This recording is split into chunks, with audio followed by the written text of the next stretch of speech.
Good evening, everybody. My name's Jennifer. Welcome to the first of the Be the Change seminars, webinars. We haven't quite decided what we're calling them. Tonight we're joined by Daniel Iddon and also Nick's online as well. Hi, Nick. All okay? Hi, Liz. All good. Excellent. I'm just going to give you a couple of slides just on what the Be the Change is. Some of you may have already followed it via the newsletters and various things. So it's a project we started back in about September time. It was a response to the conferences we've been doing and all the various other things that we're interested in. And we're thankful for Esme Fairburn Foundation for funding this pilot year, really. So the Be the Change really starts, hopefully my slides won't move on. The key part of the Be the Change project is the 3 farmers that we've recruited. So Sarah Bell is a mixed farmer from Rutland. Liz Hargreaves and her husband Rob are beef and sheep farmers from Lancashire. And Alan is a beef farmer from Cumbria working with the Blue family.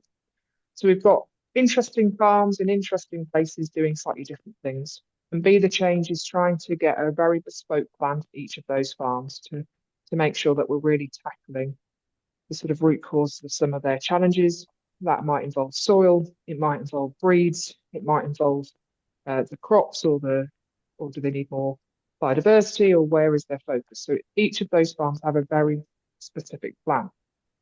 Only the 2 things that were determined right at the beginning. One was a detailed soil assessment, and so tonight's seminar is one aspect of that soil assessment. And the second thing they all had to do was do an event. So we've got event dates for all of them. Sarah and Alan's are in June, and Liz and Rob's are in July. And those dates has been sent around in the recent newsletter. So tonight, Daniel's going to talk through the soil food web results. So Nick and I went to each of those farms and did some soil assessments. We also collected a soil sample and then sent it on through Daniel the soil bioanalysis, I want to say. He'll correct me in a moment. And from that, we've got some of the results for those farms. Tonight, Daniel's going to be talking through the process more so than necessarily the detailed results from these farms. That will come in a future seminar when we've sort of got a plan together of what we do about those results. Anything to add, Nick, to that intro? No, perfect, Liz. Thank you. And the other thing to say is that, we're really welcoming. The whole point of this is a very much co-creation. So we're trying to get feedback and thoughts, and we're working with a range of people. So Daniel is one of those organisations, but we're also, the next seminar will feature Hutchinson. So we're trying wherever possible to build in lots of different collaborations. And we've seen that Daniel likes a bit of Hugh Stevens, so that's nice.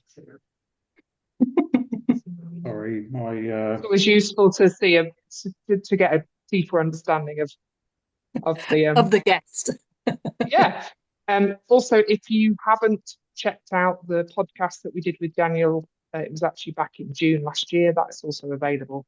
So if there's a bit more detail or in that podcast as well, that's worth listening to. So at this point, Daniel, are you happy to share your slides? And we're aiming for about half an hour, 40 minutes on this bit, and then we'll come back for points of clarification and questions. If you've got any questions that you think about as you go along, please put them in the chat function, which you can find at the bottom of the screen. Again, if you've got any issues with sound or slide moving on, that's also where to put that information.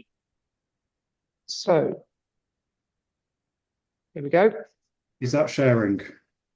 It is sharing and it's full screen. Perfect. Am I ready? Thank you very much. Yeah, I'm going to disappear off screen, but we'll be in the background. Thank you. Thank you, Daniel. Hello, everybody. My name's Daniel Iddon. I'm founder of Re-Genus. I'm an engineer by background, and my story starts back in 2019 when I bought a woodland as part of a project I wanted to do with the family. And as part of that, the forester said that we needed to do some woodland management. It was 1965 plantation and needed to be clear felled, really. So with a family history in growing plants, so 3rd generation horticulturist, I decided to grow my own trees in my own nursery with my family as part of, putting back into the soil everything we'd learnt through generations of growing plants. And I thought, how hard would it be to grow trees? And it turns out that it's pretty hard to grow trees. But as part of that, we grew them in the nursery, had them all ready to go. And then when we'd clear felled the woodland, I then planted the woodland up with all the trees that I'd grown in the nursery. But what actually happened is they all nearly died in that transition from nursery to the field. And the forester said, well, of course they do.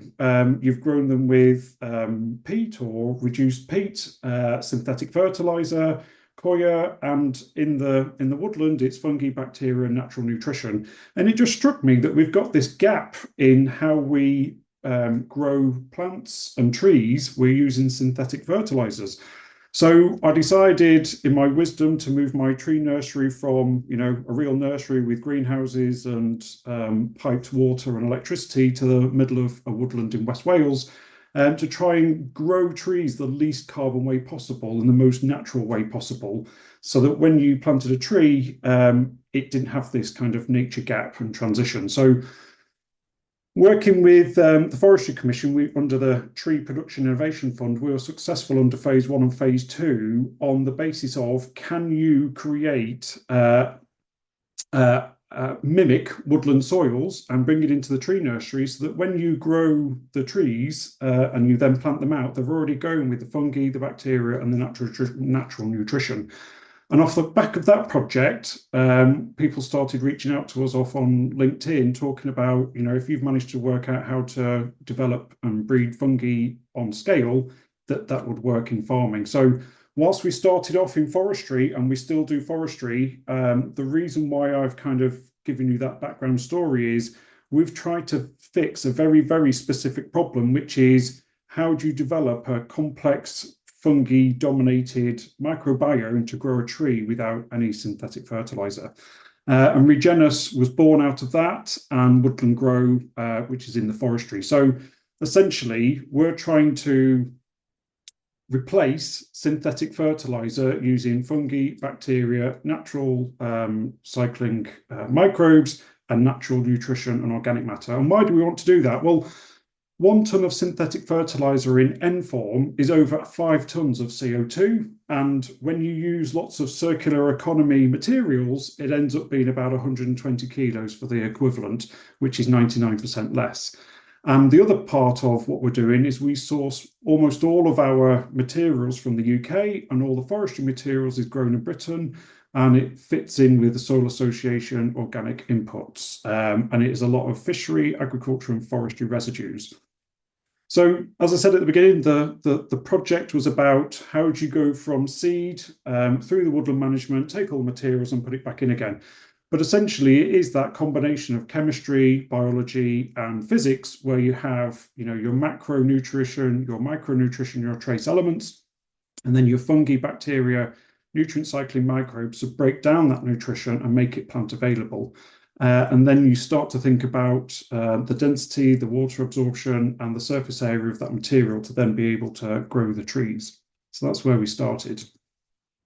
But one of the things that I came across when we were doing a lot of analysis of a lot of soils where foresters would typically plant their trees is that there wasn't actually much fungi left in the soil.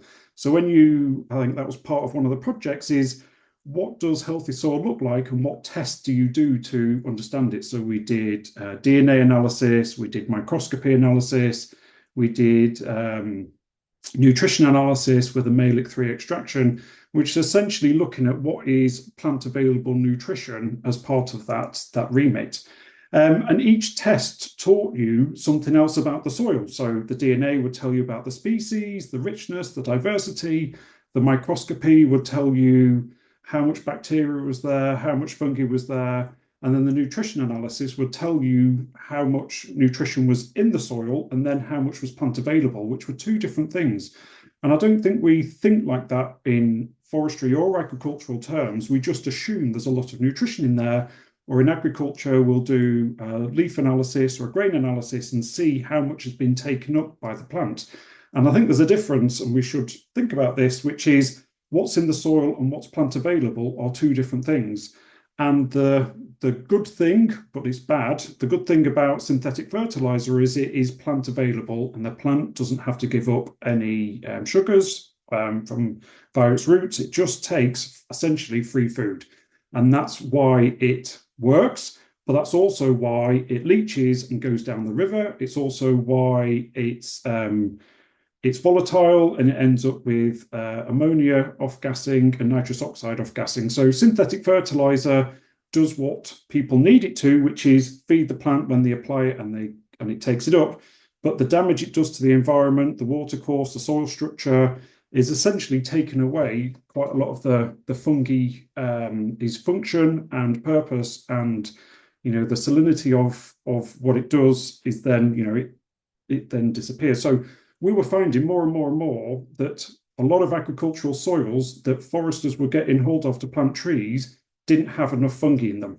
And I think one of the things that people are aware of but don't often think about is what is termed the soil food web, or woodland wild web, is you end up with weeds at this end of the scale where it's bacteria dominated, and then you've got old pine forests where it's fungal dominated.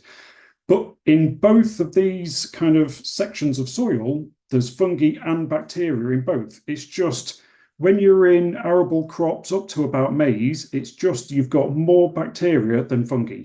And then when you start going over to your ericaceous plants, your orchards, your broadleaf trees, and then into your conifer trees, you end up with more and more and more fungi, but you still have bacteria. And what we're finding is in the fields for soils that have been degraded, there wasn't enough fungi in there.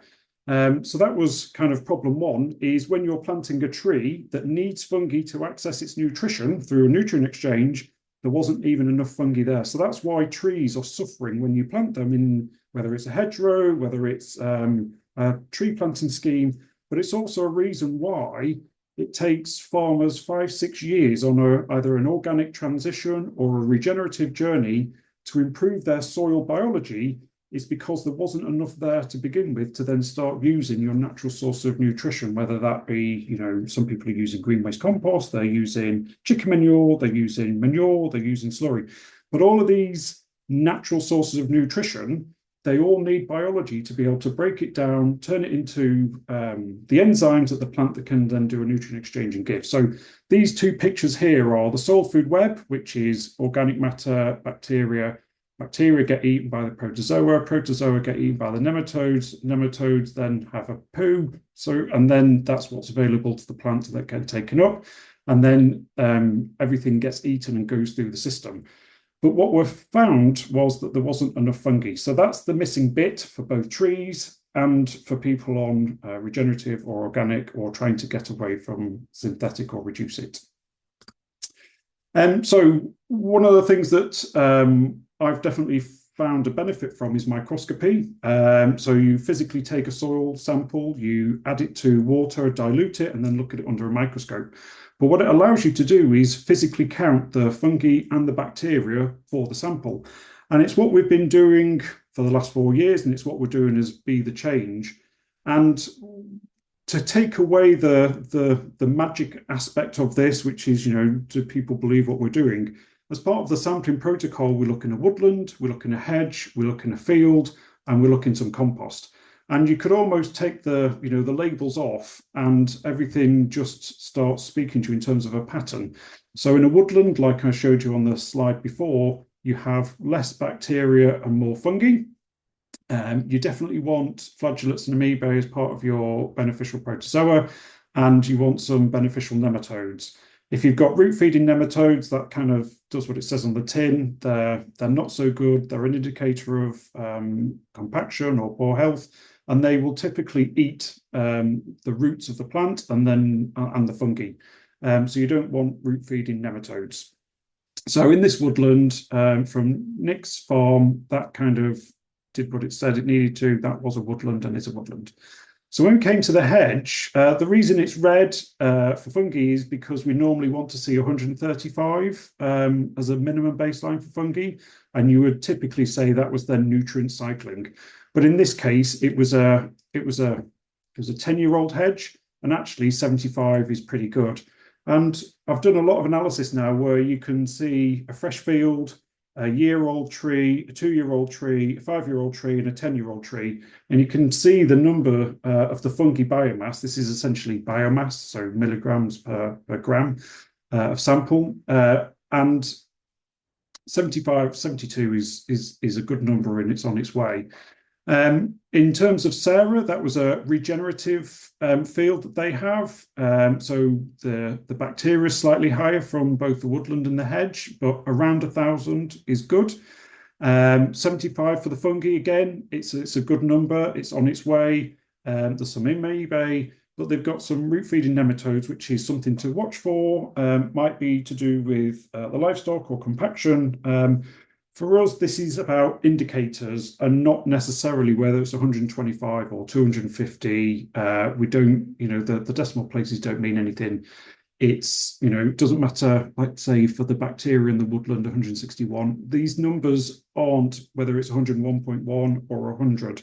It's about an indicator of what level they're at.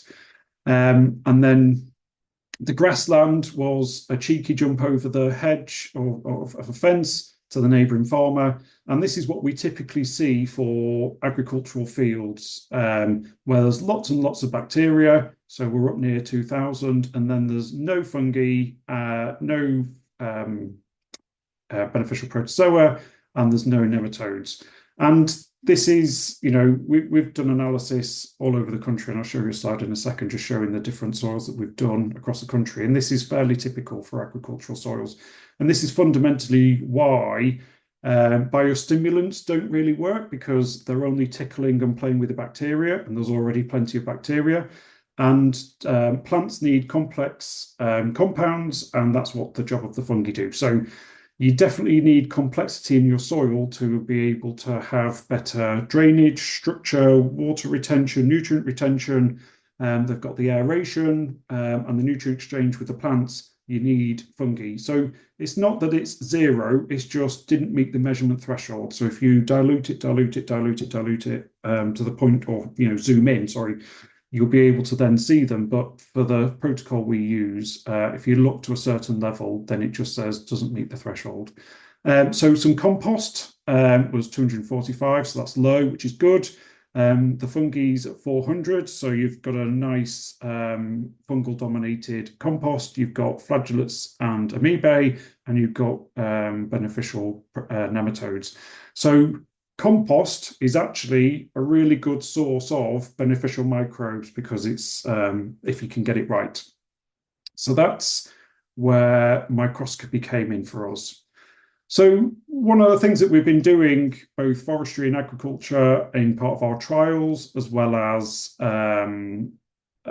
soil testing for clients, is we've looked at a lot of soils all across the country. And this is the view that you would typically have under a microscope. So the bottom left is a soil sample from a field that was similar to the grassland, which we just saw before, where it's organic matter, bacteria, and nothing else. So it's not a very complex soil, and you can hardly see anything under the microscope. But the top right is one that we'd inoculated, and I can come back to that. I think there's a slide on that later. We've got lots of organic matter, which is what before. There's lots of bacteria, lots of amoebae, flagellates, and fungi. And that to us is what a healthy soil looks like under the microscope. And I've said this a lot to people, and I know the kind of anecdote goes around that within a cubic centimetre of soil, there's like 1 million microbes, and soil really, really, really is alive. And what we need to start thinking about is how alive, how complex, how diverse, how healthy and functioning is it, and then feed that soil with nutrition, which I'll come on to later. Because if you feed the microbes feed the plants, and you don't need synthetic fertilizer. And then all the kind of upsides that we're trying to get to, which is, as I said before, reduced flooding, improved water retention, reduced weed pressure. There's some interesting research going on about gastric parasitic nematodes, and it's all about carbon in the soil, leaf litter, insect litter, and all the micro and trace elements that your soil needs that have been depleted from, using synthetic fertilizers for so long. And for those who said, oh, I've not used synthetic fertilizer for the last 20 years, we still see a lot of soils that are devoid of fungi, and that could be through a lack of insects. It could be a lack of carbon. There's lots of work going on around this, but all I can say is the more we're looking and the more fields we're looking at, the pattern just keeps emerging. So it could be, a herbicide or a pesticide from 20 years ago that's still impacting the soil. I've definitely seen research papers that talk to that. So how do we do this? So one of the things that we were trying to work out with the Forestry Commission funding, and essentially where we are today, is that we've developed a way to make fungal dominated compost that works on scale. And within that, we've established over 1,000 types of fungi, of which there's 380 that have got a name to them. And that's mainly because the scientific community's only identified about 6% of the fungi population by name. And then it gets just really complicated with functional groups, groupings within each other, and the relationship between different fungi groups and the relationship to different bacteria groups and how they all kind of work together. So creating fungi-dominated compost is problem one. Problem two is how do you then make it complex, how do you make it function, and how do you then scale up with it? And one of the things that we do is we use forest residue, and we recently got accredited through Grown in Britain. And what it's really saying is to try and use UK materials that are sustainably, ethically sourced, and it's the same with the nutrition through Soil Association, whether it be fish, land-based, or agriculture or forestry. There's lots and lots of materials to get your N, P, K, micro and trace elements. And essentially we use a forestry environment where you're under the canopy, you've got the humidity, you've got the moisture, and you end up with lots of fungi proliferating within that compost, which we then add to forest residue to then use as our bulk to get it to land. So I'll get to agriculture in a second, but just to kind of walk through why we know what we do. A lot of this has come from forestry and growing trees in cells. So within that cell, we've got to put all the physical aspects, so the water absorption, the root structure, making sure it's not too compact, and all the nutrition. And essentially, we've worked out how to feed trees via fungi so that there's no synthetic fertilizer in that cell or during that growth. So whether it be an oak, whether it be a Sitka, just supplying the plant what it needs from multiple sources. So it's not just manure or chicken muck.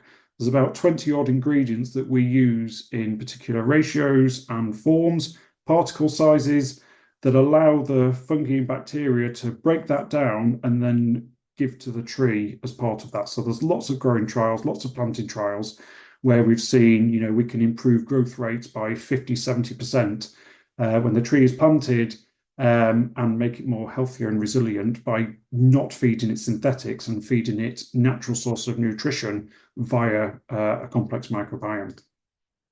And part of that was doing some DNA analysis. So on the left-hand side, it's in groups of 4. So you've got the black, yellow, blue, green, and another lighter yellow.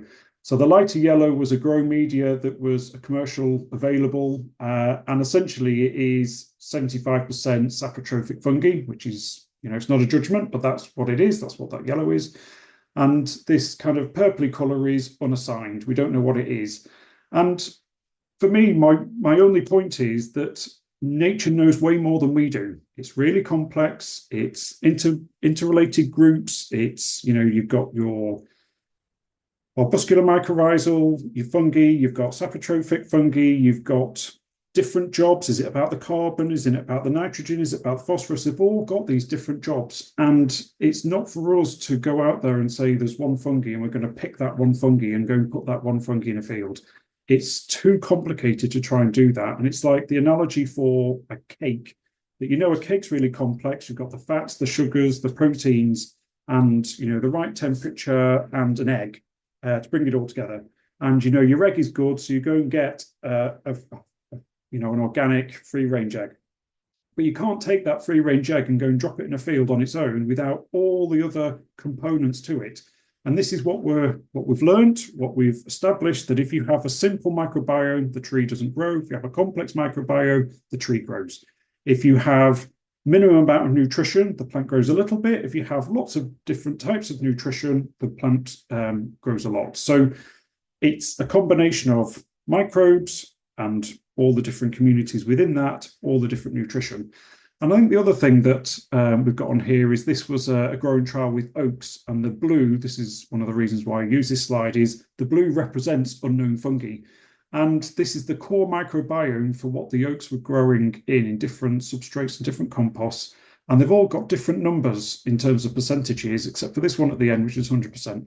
But my point is the plant is doing the talking. The plant knows what it wants to get and do that nutrient exchange. And in this case, in these trials, we actually had powdery mildew on the trees that were growing in synthetic fertilizer, which is this 4 bars over here. And the big yellow is the group that deals with molds and mildew. So we didn't have that particular mold and that mildew in the soil. It was airborne from the nursery from the previous year. But what it says to me is that it's like your gut microbiome. If you've just got one type of fungi species in your gut, you're not going to have the tool set to be able to have some resilience. And within all the other sets, it's not that there wasn't the right group. You know, it is there, the yellow isn't there, but it's part of a bigger group and there's more diversity.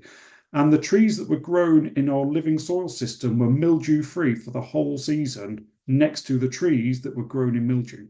So a lot of this was done as innovation funding. The mechanism for why that happened, we don't know. There's lots of theories about whether it's the microbes responding, whether it's the nutrition doing its job, or whether it was slower growing and it just changes the form of the cells, or there's lots of fungi and bacteria on the leaves and therefore the mildew didn't get in. So there's lots of different ways to think about this, but if you just eat Mars bars all day, you're not going to be very healthy. If you eat a diverse source of different foods, fruits, meats, and proteins, you're generally more healthy. So this is the same way of thinking with your soil and your microbes and your sources of nutrition.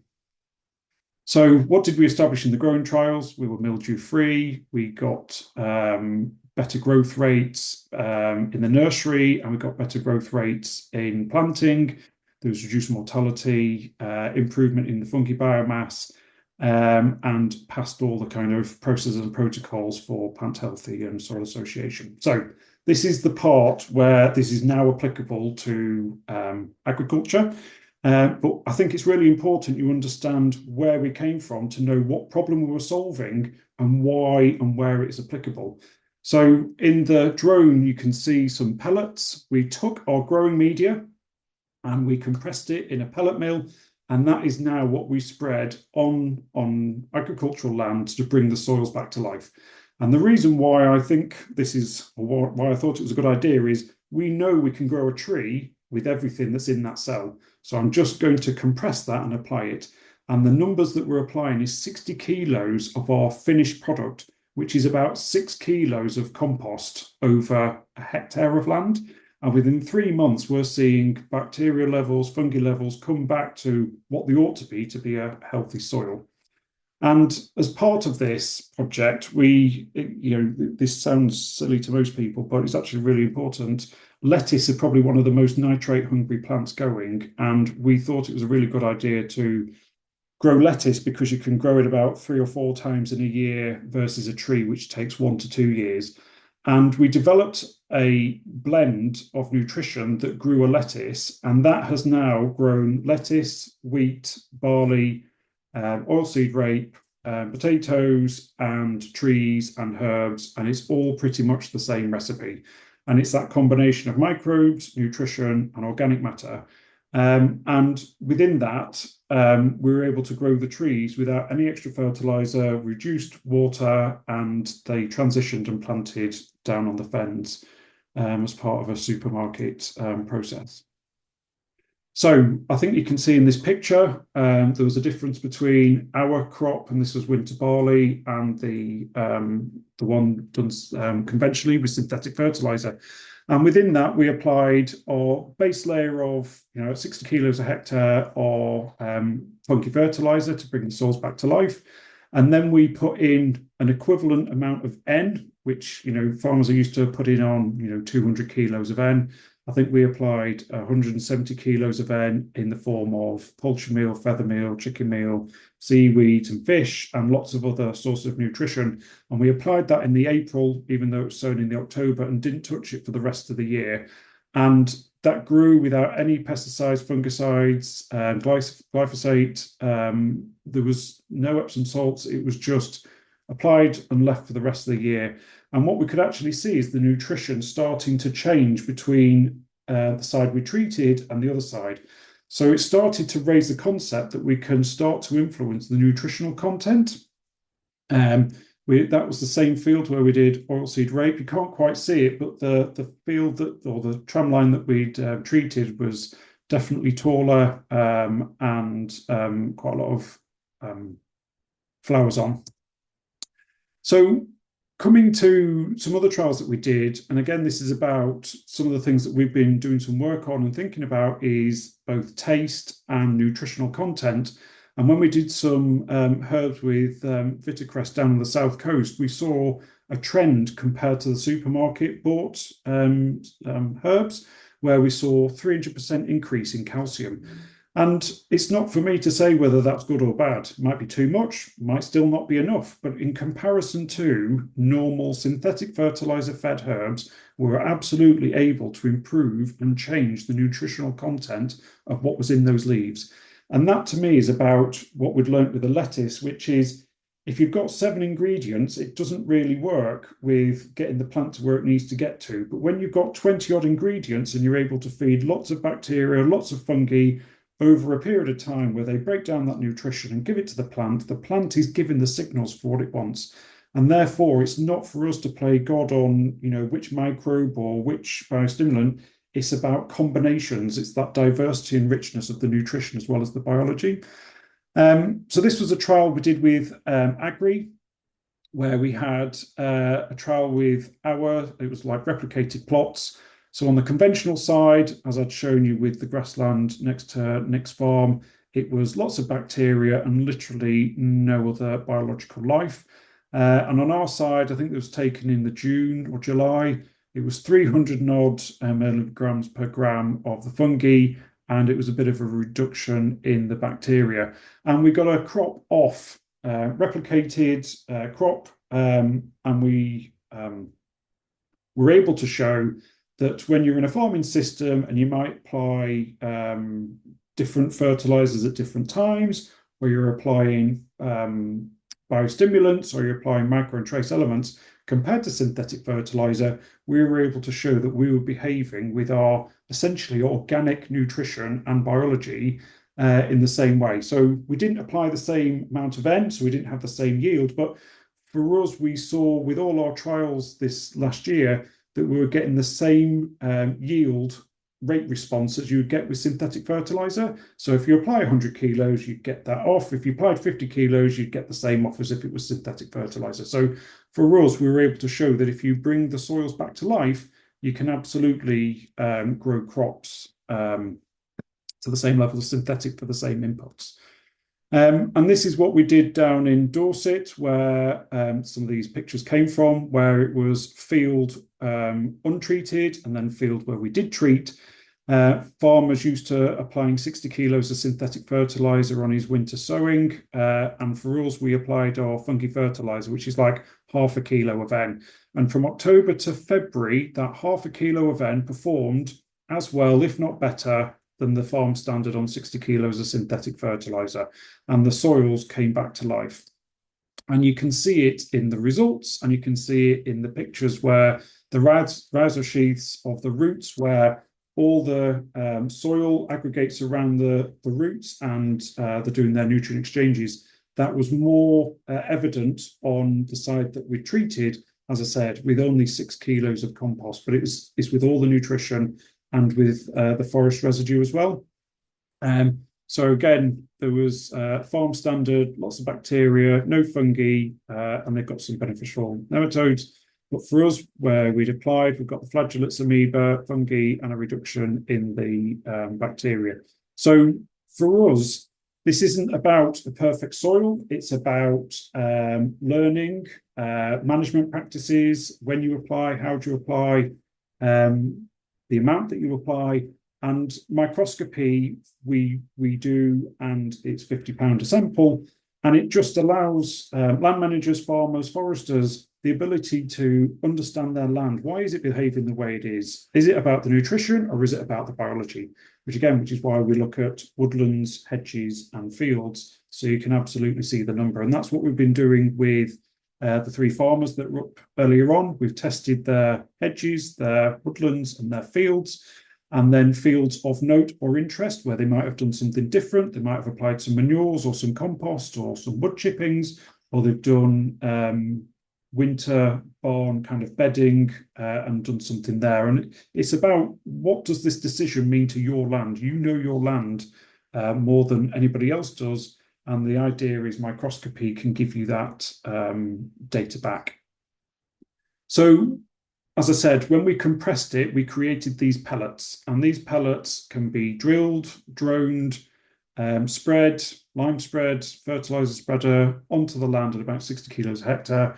And then the fertilizer we have, which is for arable, we'd be putting on a ton a hectare to get the equivalent of 100 kilos of N. Some of our farmers are using that in totality. Some farmers are doing a hybrid system where they're just topping up with a bit of synthetic fertilizer. And actually, the farm economics comes out far better. This particular farm, they applied 260 kilos of synthetic fertilizer over winter and the spring, and they got 10 tons of wheat.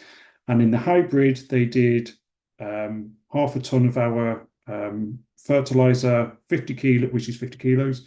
Then it's another 50 kilos of synthetics, and they got 8 ton a hectare off. So actually, the hybrid system massively reduced their synthetic fertilizer from 260 to 50, and they only had a 2 ton a hectare penalty because of it.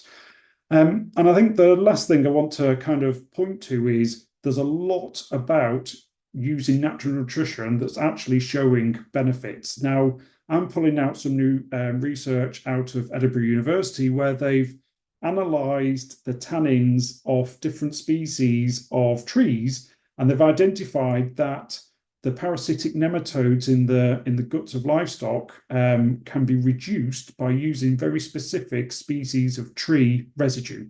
And so for us, one of the things that we're going to start looking at, thinking about and trialling is by inoculating the soils in which you've got your livestock, that can you change the health of your soil so that when they take a poop with all these eggs in, that they then don't proliferate and then go back through when they're eating the grass. And the concept there would be reducing the pharmaceutical load by just improving the soil. So for us, soil doesn't matter whether you are growing lettuce, whether you're growing an arable crop, or you've got livestock, or you're planting a tree. It's how healthy is it? How complex is the microbiome?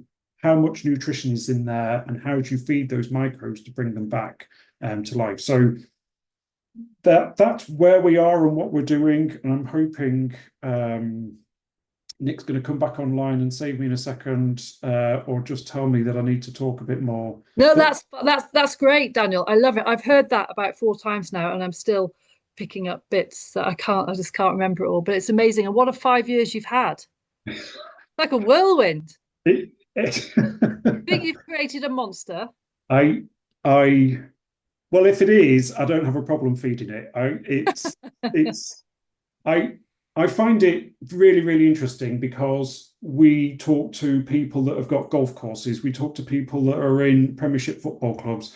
The issues people are having with their soil are almost universal. It's disease pressure. It's maybe aesthetics, but generally about nutritional content, and whether that's for their livestock, whether that's regenerative, it's always coming back to the same thing. How much fungi do you have in your soil? How complex is it? And is there a way in which you can develop it? So, yeah, it is totally fascinating. We've got a few questions that have come in. David Cornforth, what about bacteria. Is that, can you see that? Bacteria. Yeah. Yeah. So What are your thoughts on that? Within what is it? What is it?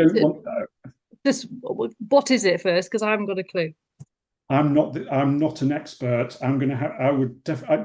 If you want to put your email address into the chat or send it to Nick, I don't need to see it. I'll get that question answered and we can put it on I'll get Frida to give me that answer. I see it as you don't want it there. Okay. Okay. And then he also says about my soil that doesn't look like it's particularly healthy, not much fungi. Well, the field on those reports was we call it Sarah's field because it's our neighbour's name, and it did have a bit of fungi in. And I think the reason it had fungi in, because we had in previous years been quite hard on that field with kale and root crops and stuff, but we have used composted wood chip and like a straw wood chip combo under the cows, and I think that's made a big impact on that field. But David, I'll try and increase it more. Well, no, I just want to make a bit of a point here. We've analysed some of the best regenerative farmers and some of the best organic farmers, and you'd be surprised if I said organic farmers were 0 and some of the best regenerative farmers were 0 on fungi. So having 75 is actually a really, really good number in the context of people trying to put fungi there. So if somebody's aware that they've got a field at 150, absolutely, that's amazing. But I've seen quite a lot of soils over the last 4 years, and I barely see an agricultural farmed field above 35, 40. Unless we do something. Yeah. Okay. Thank you for that. Makes me feel better. Matthew Benson, which lab does your testing? So I'm just going to say I've got a Frida. So we do analysis with Frida, who's been working on this project for the last 5 years. In terms of our future ability to scale, what we've been doing is actually training some AI. So we've been training some software from Leica that are looking to start recognizing fungi and bacteria from pictures.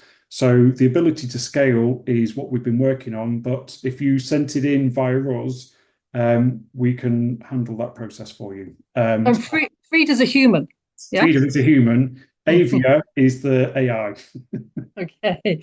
And Debbie has asked, do you think if you do it for a few years, the soil will correct itself, or do you have to add it every year?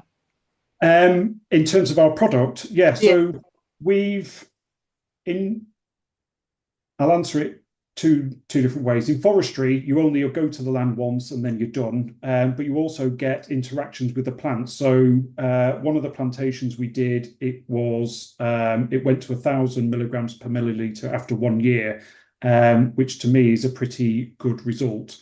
In farming, we're not here to tell people how to farm. So if they plough, if they till, if they glyphosate, if they herbicide, that's not for us to judge. But what we have found is that when we've applied the second year, it's still there, it's still growing, and it's still way more than the side where it's not been treated. We are starting to do some very specific research now about if you apply it onto a field and then don't do anything, and then if you go back over it and apply it. But for us, we're probably only going into our 3rd year. So we've got 2 years worth of results. And so far, when you've applied it, it's still there and it still remains. Okay. And she also asked, if I see a lot of mushrooms in the field, does that mean it's high fungi? The short answer is it's a good indicator. But we've often looked at our compost and said, this is really good. And you get it under the microscope and it's not so good. So I think when you get it up, it's showing that the conditions are right and it's there. But what you really want to do is know about the abundance and the bacteria. So there is a lot of value in doing microscopy. I'm not sure I'd just say I've seen a field mushroom and I'm okay. Okay. And as far as so someone watching this now thinks, I wouldn't mind trying a bit of Daniel's potion, or his pellets, his owl pellets. What do they do? So if you've got tree planting and hedge laying, we've got distributors in the form of green tech. If you're looking to buy trees, and again for tree planting, there's Alba trees that do that. For agriculture and horticulture, it's direct. So on our website, there's an email address and a telephone number, and you'd give us a call. We've got Sam Brook, our agronomist, and we've got a team both in Wales, and we're partnered up with a company called Land Energy who do our manufacturing. So we can produce, 4 ton an hour off the pellet mill in Newark. And then when we want to produce more, then they've got lots of potential. So for us, I think for the amount of, we call it mother, the microbiome, for the amount of mother we have, we've got enough to inoculate 175,000 hectares without making any more mother. So we're not short of mother, and we're not short of production, and we're not short of bark fines that go with it. So it's just a case of talking to us and working out what it is that you need, whether it's inoculating the land and then applying the N, or just inoculating the land. And the crucial question, cost.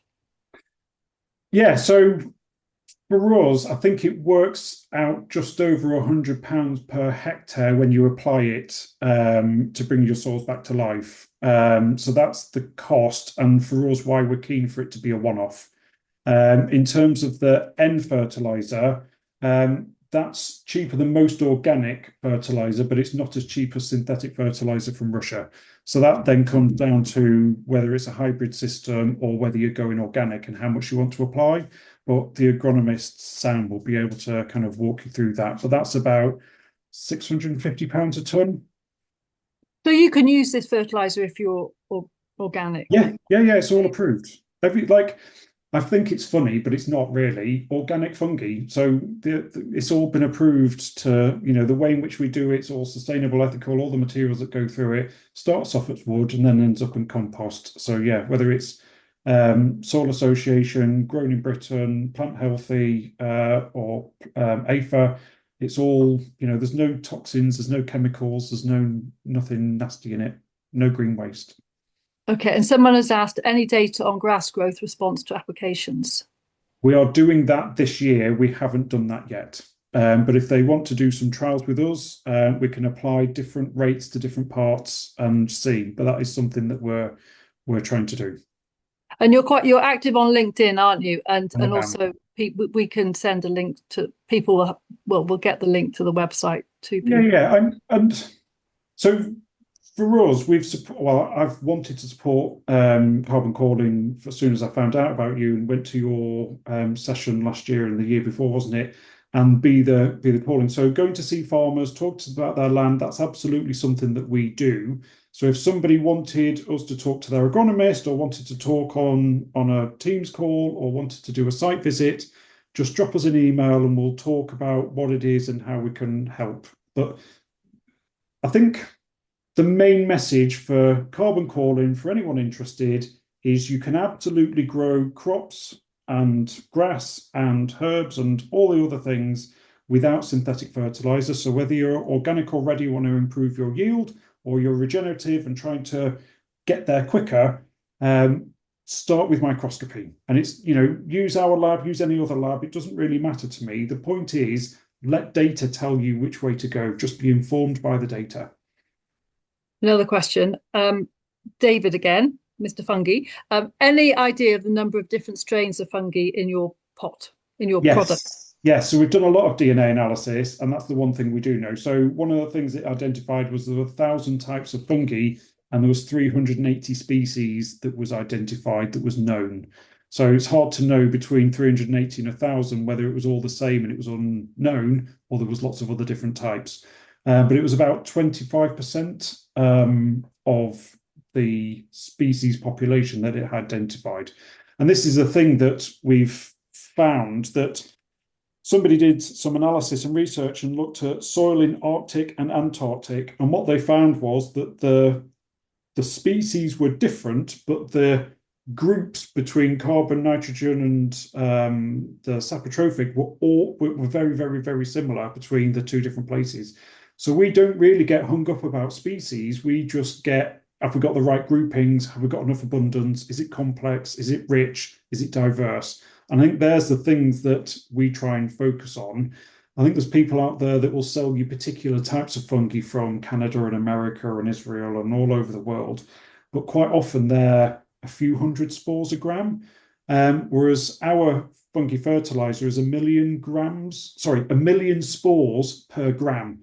So when you're applying our fertilizer, it's about 60 billion fungi spores per hectare that you ultimately ended up applying, even though it's only 60 kilos that you do it in. Wow. Just thinking about supply chains, Yes. fossil fuels, carbon Yes. audits. Has there been interest from that area? Yeah, so there has. So everybody wants something different from the same product. So we're talking to water companies and doing trials with Anglian Water and hopefully Affinity Water, where they're helping farmers use our product so that they don't then have to deal with the nitrates that are in the watercourses. So that's kind of, if you've got organic nutrition that is being broken down by the microbes and given to the plants through a nutrient exchange, there's less solubility at any one point in time to then go down the river. So the water companies are very much interested in leaching.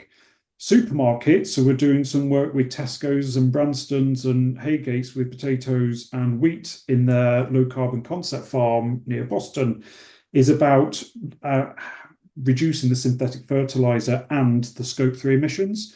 So in comparison, we're 99% less CO2 than the synthetic fertilizer. So supermarkets are interested in that. And now we've just launched a working group with the Goodwood Estate and the Duchess of Richmond, which is about how do we improve and understand the nutritional content of food and how to improve it. So that's where we're then talking to, whether it's a chef or, a book author about health of food and the health of the gut and how do you improve the nutrition density and can you change the how much is in the grain. And we've seen a lot of that with our grains and herbs. And I think that is what we want to see also go through with the livestock, which is if you've got more nutritional content in your grass, that will then translate into both health but the nutritional content of the meat or protein. I know we've had it at home that at mum and dad's and they use fertilizer, that the cows will prefer to eat the side of the hedge than the actual nitrogen kind of battered ryegrass. So yeah, it's interesting, isn't it? Liz, are you back? I am back. It's almost time to miss my entire presentation, but I'm not going to get sensitive about that. Yes, apologies. But and I suppose the bit that I'm excited about, or that is the ability to do interventions. Have I gone quiet? No, you could be fine. So yeah, it's what we're seeing from within those Be the Change farmers is a range of who wishes to intervene. Like a lot of people want it to be a natural process that just is time. And it's also having a tool that if we want to speed things up, isn't it? Neither are right or wrong. It's just how you choose to be on that continuum. Yeah, and I get it the other way where people come to me and say, I've been trying to do this for 6 years and I'm not getting there. How do I do this? And it's even what test do I do? So not many people do microscopy. We haven't done this because I'm a bit scared, because I did the growing trials with 7 ingredients and I've done it with 20 odd, and one worked and one didn't. And I don't want to go backwards to work out it was only, black soldier fly frass as a difference. It could be just because black soldier fly frass has chitin in and fungi have a cell wall that needs chitin. So if we've got a reduction in insects, we therefore have a reduction in insect litter. And is that the simplicity of what we're missing? Or is it the carbon, which is what you get from the bark fines, which is 40% carbon?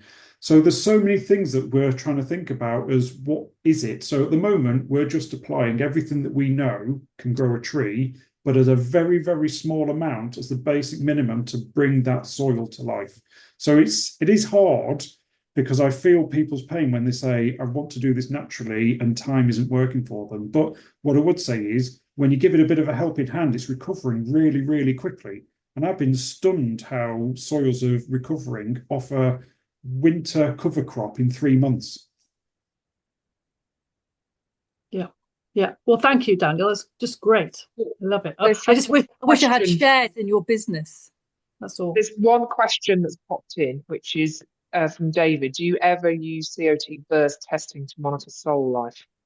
I'm going to start doing that. Sounds like this chappie needs to send me an email.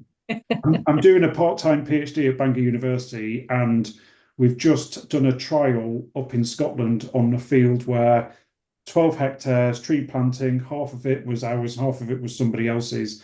And yeah, as I said, there was a 80% growth increase over the tree species compared to the other side. So in 1 year, the trees are 1.3 meters tall as an average. And on the other side, for this particular species, it was 76 centimeters tall and had an equivalent fungi natural nutrition combination. So we are absolutely going to measure soil respiration to see if we can also pick up what's going on to save on doing microscopy. Thank you. But it gets really complex really quickly. That's the thing about soil. And George Eustace, who's on our board and he's acting as a special advisor, for all his time in DEFRA and all his knowledge, the government scientists would tell him that taking a soil test to understand what healthy looks like would be 10 years away, and it's just too complicated. But for him, it was like, if you've got fungi, you know you've got everything else. So for him, it was about optimizing the fungi even before we met. So when I met and said, oh, can you please come and help me try and translate this to both policy and elsewhere, he was like, yeah, I understand fungi is important. So, and I think that's something that I just want farmers to be able to think about is how much fungi do I have in my soil? And so I forgot to, this is sharing what I learned from Oxford last week, Oxford Real Farming Conference, is there's been a 97% reduction in insect migration in the last 50 years. Yeah. So if we think about the nutrients that were circulating with those trillions and billions of insects that were moving through the country to elsewhere, then it's some of that idea of where's the substrate gone? Yes, absolutely. Some of the things that we're using are like seaweeds or fish or feather meal or poultry meal. They've all got different forms of calcium. They've all got different forms of the potassium and the nitrogen. And that's the thing about natural products. It's not just N that you get the NPK plus all the other bits and pieces. So when you look at our nutritional profile, it's quite low on the N, but it's got loads and loads of other things in, which is normally what you'd be topping up later with micro and trace elements as a particular tonic. So that's the thing that we're coming at this from, is feed the crop everything that it needs, as opposed to just assuming there's biological life in your soils. But also, you'll be using a load of byproducts that would otherwise be burnt? So feather meal, as an example, ends up going to Vietnam or Malaysia to feed fish that then come back to the UK market. So this is why our CO2 kind of footprint is so low, because everything's part of the circular economy and everything's already had its life and its CO2 kind of accounted for. So that's why we're 99% less. We do account for transport, moving things around the country, and then the physical pelleting process in that calculation. So it is robust, done by auditors. Yeah, I think Liz has gone. So hang on, there's another question here. Have you seen a difference in the response to your product between soils and different levels of compaction, even at anecdotal levels? We're going to be doing that as part of your trials this year, I think, is looking at that compaction. But when we've physically gone and dug, when we did that Devon trial, you could physically feel the difference. But to me, that's really, really anecdotal. And there's another anecdotal thing where we've done a full field, half a field each, we can see less weeds.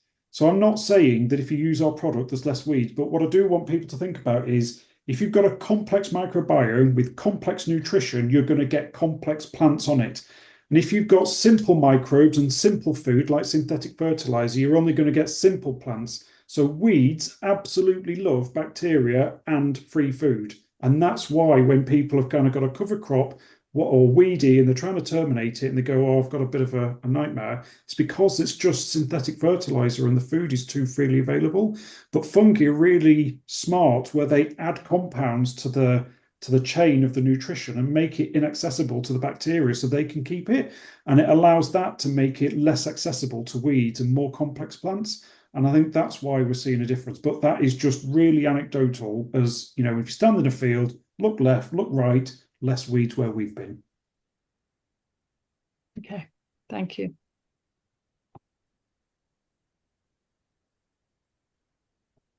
Oh, Nettie's just saying it'd be good to touch base again.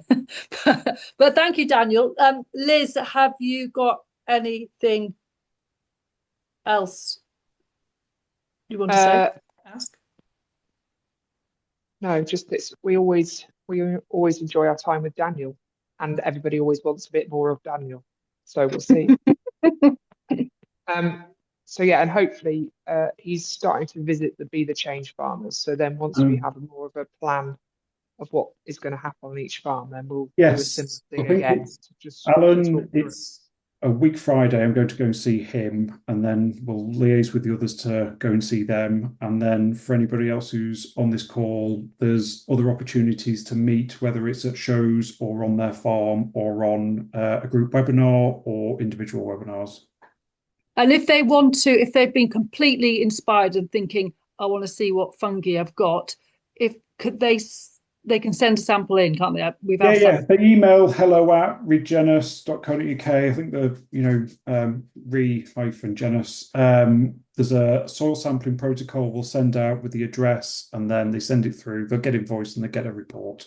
And how much? Sorry, and just how much does that cost, just so they know? £50 a sample. Okay, perfect. But you can just do one field, and that's your £50. But because I don't think people believe me, I always say do a woodland, do a hedge, and then do a field, because you just see the numbers for yourself. Okay, perfect. Thank you, Daniel. No, thank you. Oh, hang on. Is there just one more? Sorry, hang on. I don't want anyone to miss out. Fungi man again. What's the cost per hectare to treat? I think we talked about this. Cost per hectare. Yeah, it's just over £100 a hectare.